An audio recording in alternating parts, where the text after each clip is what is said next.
कर्मों का चक्कर कहानी में आप सभी का स्वागत है। बहुत पुरानी बात है, एक बार लक्ष्मी जी और सरस्वती जी में विवाद छिड़ गया।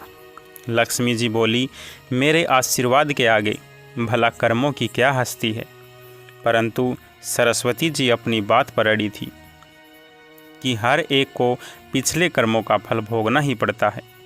दोनों में बहस छिड़ गई और अंत में लक्ष्मी जी ने कहा, हम दोनों चलकर लक्ष्मी के मंदिर में मूर्ति के पीछे छिप जाएं और वहाँ जो भी कोई भी धन की इच्छा लेकर सबसे पहले आएगा उसको मैं अपनी इच्छा अनुसार धन दूंगी। फिर देखूंगी कि कर्म किस प्रकार उसे दुखी होने से रोकेंगे। सरस्वती जी ने कहा, ठीक है, और आपको एक नहीं 3 मौके मिलेंगे।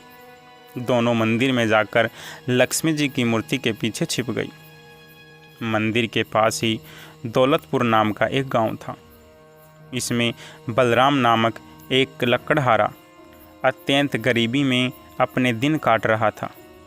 उसकी पत्नी का नाम सुनीति था। उसके एक पुत्र और एक पुत्री भी थी।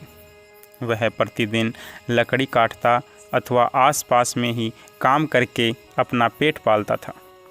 परंतु 3 रोज से लगातार वर्षा हो रही थी, जिसके कारण वह घर से काम करने को न जा सका तथा घर से अन्न का एक दाना न ला सका। बालक भूख से व्याकुल थे और माता पिता विवश थे। दिन निकलते ही वर्षा रुकी और सुनीति ने कह सुनकर बलराम को काम की खोज में भेजा। बलराम ने वन में लकड़ी काटी और फूल जमा किए। फिर कुछ फूल लेकर वह लक्ष्मी जी के मंदिर की ओर चला। बलराम अत्यंत भाग्यवान था, क्योंकि वह पहला मनुष्य था जो कि उस मंदिर में सबसे पहले पहुंचा, जिसमें दोनों देवियां छिपी बैठी थी। बलराम ने पूजा की, फूल चढ़ाए और धन के लिए हाथ जोड़कर प्रार्थना करने लगा। देवी लक्ष्मी ने उपयुक्त अवसर देखकर मोहरों की वर्षा कर दी। बलराम आंखें फाड़ फाड़ कर देख रहा था कि क्या यह सत्य है अथवा सौपन।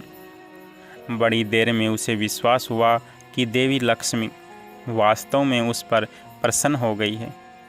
मंदिर के कोने में मिट्टी की एक हांडी रखी थी। सब मोहरे उसमें भरकर आनंद से उछलता हुआ वह अपने घर पहुंचा।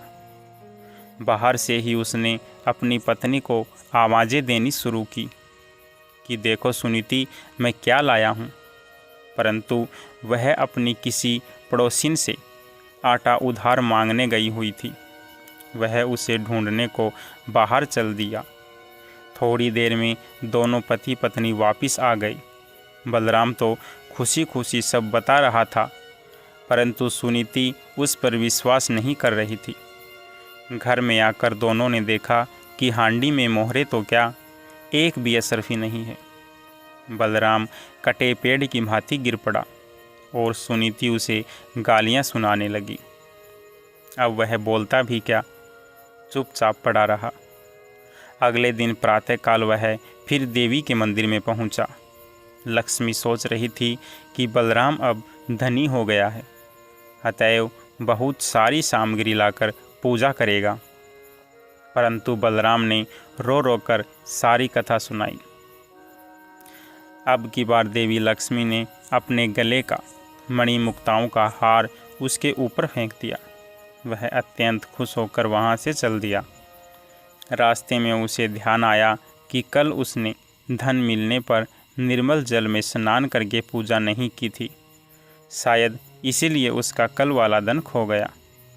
यह सोचते ही वह सरोवर पर जा पहुंचा और हार को कुर्ते की जेब में भली भांति बांधकर कपड़े जल के किनारे रख दिए और नहाने को घुस गया। जब वह सूर्य की ओर मुँह करके उसे जल दे रहा था, कपड़ों की ओर उसकी कमर थी। हार जरा सा जेब में से चमक रहा था। मछली उसे कोई खाद्य वस्तु समझ झट से निकल गई। इधर बलराम स्नान से निवृत्त होकर आया तो हार को गायब देखकर रोने लगा। सब जगह उसने हार ढूंढा, पर वहाँ हार कहाँ। घर पहुंचकर उसने रोते रोते अपनी पत्नी को सब हाल सुनाया, परंतु उसने विश्वास करने के बजाय और उसे 4 बातें सुना दी। अगले दिन बलराम फिर देवी के मंदिर पहुंचा। लक्ष्मी जी सरस्वती जी से कह रही थी, देखो आज बलराम नहीं आएगा, अब वह अमीर हो गया है। यह मनुष्य बड़े धूर्त होते हैं। परंतु कुछ ही क्षण पश्चात बलराम रोता हुआ आ पहुंचा और आकर सब हाल सुनाने लगा। देवी लक्ष्मी देवी सरस्वती से कहने लगी, यह मनुष्य बड़ा मूर्ख मालूम होता है। सरस्वती बोली, मूर्ख नहीं है, इसके बुरे कर्मों का चक्र अभी समाप्त नहीं हुआ है। लक्ष्मी जी चिढ़कर बोली, फिर वही कर्म चक्र? अच्छा, अब की बार इसको बड़ा कीमती एक छोटा सा पत्थर दूंगी, देखें इसे कौन लेता है। ऐसा कहकर उन्होंने एक छोटा मूल्यवान पत्थर उसके आगे फेंक दिया। बलराम ने उसे तुरंत उठा लिया और आंखें फाड़ फाड़ कर देखने लगा। अब वह उसे मुट्ठी में दबाए घर की ओर भागा। उसे सुनीति के पास पहुंचने की जल्दी थी। आधे रास्ते आकर वह मुट्ठी खोलकर देखने लगा कि कहीं अमूल्य पत्थर हाथ में से गायब तो नहीं हो गया। पत्थर लाल लाल चमकते देखकर एक चील उसे खाने की वस्तु समझकर उसमें एक ही झपट्टे से छीन कर ले गई। अब तो बलराम सर पीट कर रह गया। उसने घर जाकर अपनी पत्नी को कुछ न बताया और चुपचाप जाकर लेट गया। उसे ऐसा लेटा देखकर सुनीति का हृदय भर गया तथा वह उसे खोए हुए धन के लिए सांत्वना देने लगी। अगले दिन वह मंदिर न जाकर मजदूरी करने को चला गया, क्योंकि सुनीति की ऐसी ही इच्छा थी। उधर मंदिर में देवी लक्ष्मी कहने लगी, अब बलराम जरूर लखपति हो गया होगा, भला वह अब यहाँ क्यों आएगा। परंतु सरस्वती बोली, नहीं बहन, ऐसा नहीं हुआ। वह अभी उतना ही गरीब है और शाम को उसके बुरे कर्मों का प्रभाव समाप्त होगा, तब वह अवश्य ही लखपति बनेगा। शाम को बलराम को 8 आने मिले। उससे वह आटा, नमक, तेल तथा मछली आदि खरीदकर घर चला। उसकी पत्नी तथा बच्चे यह सब देखकर अत्यंत प्रसन्न हुए। पत्नी ने घर में जाकर भोजन तैयारी शुरू की और वह कुल्हाड़ी लेकर लकड़ी लेने चला। भाग्यवश यह उसी वृक्ष की डालों को काटने लगा जिसमें उस चील का घोंसला था तथा वह मूल्यवान पत्थर उसमें रखा था। उसको देखते ही खुशी के मारे लकड़ी और कुल्हाड़ी सब छोड़कर घर की ओर भागा।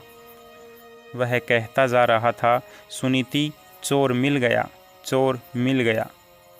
उधर सुनीति ने जब मछली काटी तो उसके पेट में से वह हार निकल पड़ा। वह उसे दिखाने को बाहर लेकर भागी। वह भी कहती जा रही थी, चोर मिल गया, चोर मिल गया।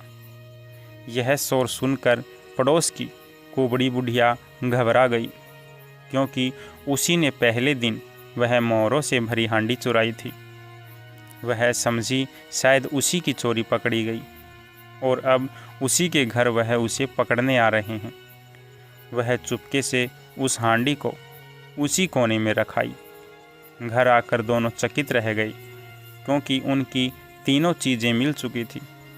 अब वह लखपति क्या करोड़पति बन गई तथा सुखपूर्वक जीवन बिताने लगे। नमस्कार मेरे प्यारे दोस्तों, आपको यह कहानी कैसी लगी कृपया करके कमेंट बॉक्स में ज़रूर बताएं और आपके अपने चैनल हिंदी स्टोरी किंगडम्स को सब्सक्राइब करें, ताकि आने वाली नई नई कहानियाँ आप तक पहुंच सकें। तब तक के लिए आप सभी का बहुत बहुत धन्यवाद।